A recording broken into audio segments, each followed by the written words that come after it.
I'm starting this page on a very interesting weekend of boxing.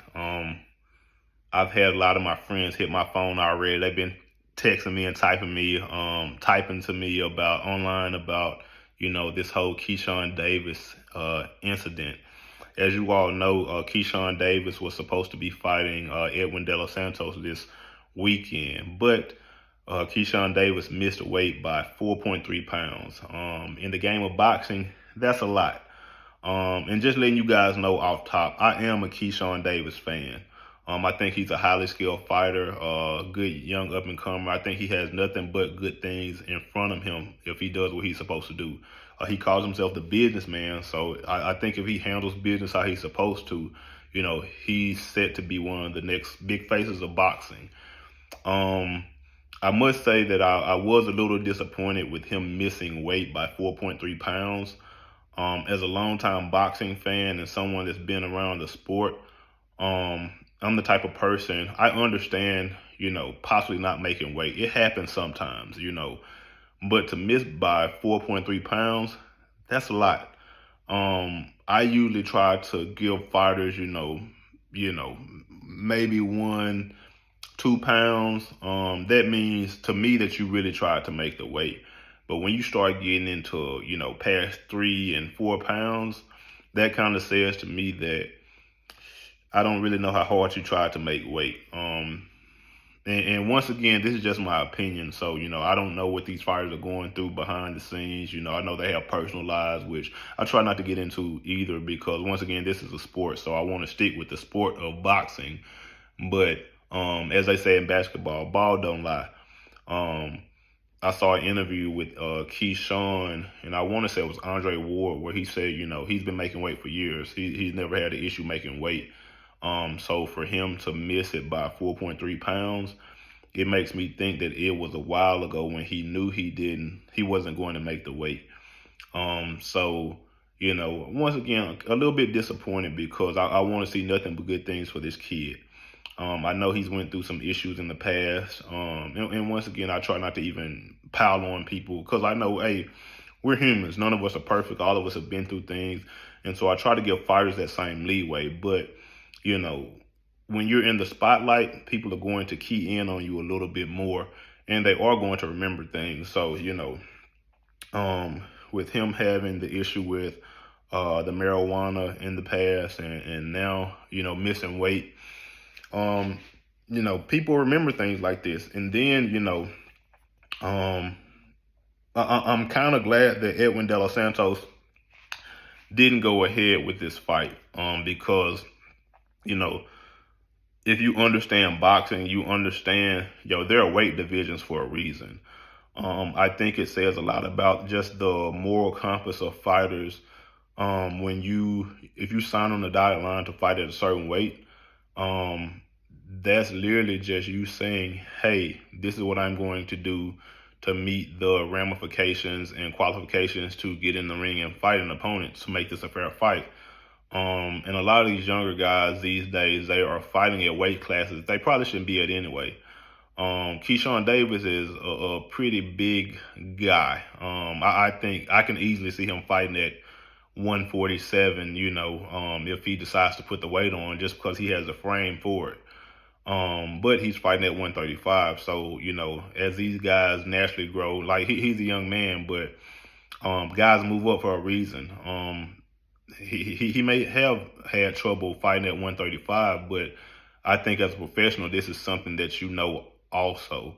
If it's time for him to move up, it's just time for him to move up. But I think it was in very poor taste for him to come in almost 4.3 pounds over because that's a clear advantage if you're fighting somebody that's making the weight.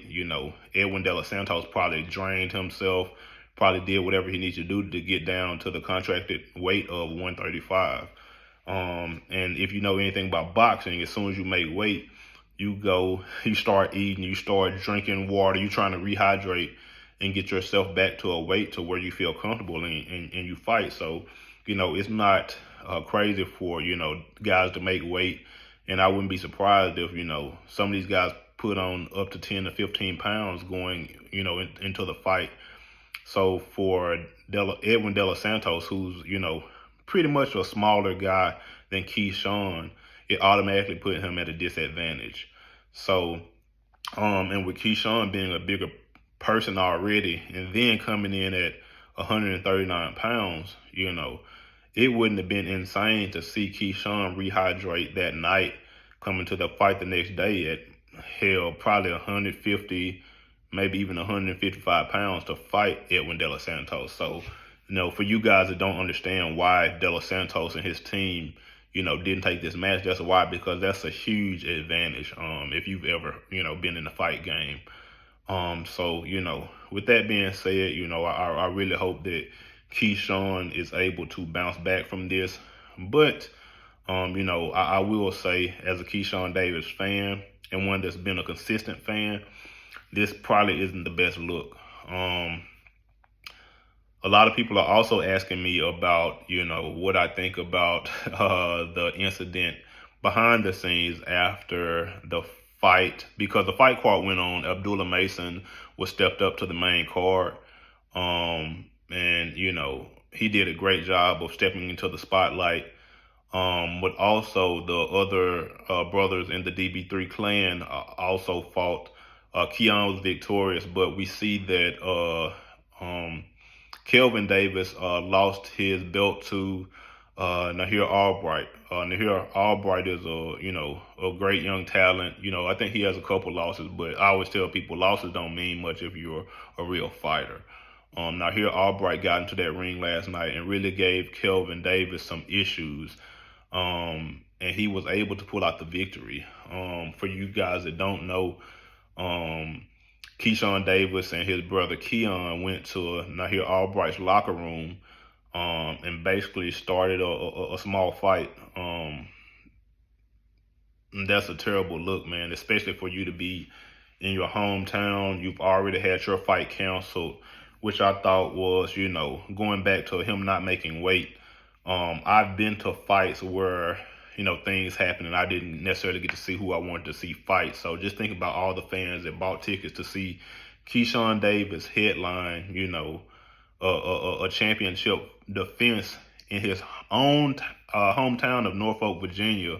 Thousands of people bought tickets, and then for him not to make weight and not be able to fight, I'm pretty sure a lot of people left disappointed off that alone. So, you got to think about not only the fans that, spent their hard-earned money to see, someone like Keyshawn Davis fight, but you've also got to think about why promoters act the way they do sometimes. Think about how much money that Top Rank has been putting behind Keyshawn Davis for him only to basically spit in their faces by not making weight, not being professional, and then, going behind the scenes after his brother loses and starting a small brawl with, a fight. One thing about fighting is, like, if you're going to take your wins, you got to take your losses too. I was glad to see Kelvin wasn't in the brawl with his other two brothers. It seemed like he was probably trying to break it up, but it's just a bad look for Keyshawn Davis altogether to go out like this. I feel like it was a really bad weekend for the DB3 brand. I think it's definitely something they can come back for, but it doesn't change the fact of what happened. And with that being said, like, once again, I'm a big Keyshawn Davis fan, but if things are looking how they looked and, things happen how they happen, this whole weekend is a really black eye to that DB3 brand. So, I once again, I think they can bounce back from this, but I think it's going to take some time. I wouldn't be surprised if Keyshawn has to sit down for a little while. He basically handed Abdullah Mason the keys of the spotlight, which I'm a big Abdullah Mason fan also. I want to see this young man be great because he seems to have the attitude. He seems to have the work ethic to be great.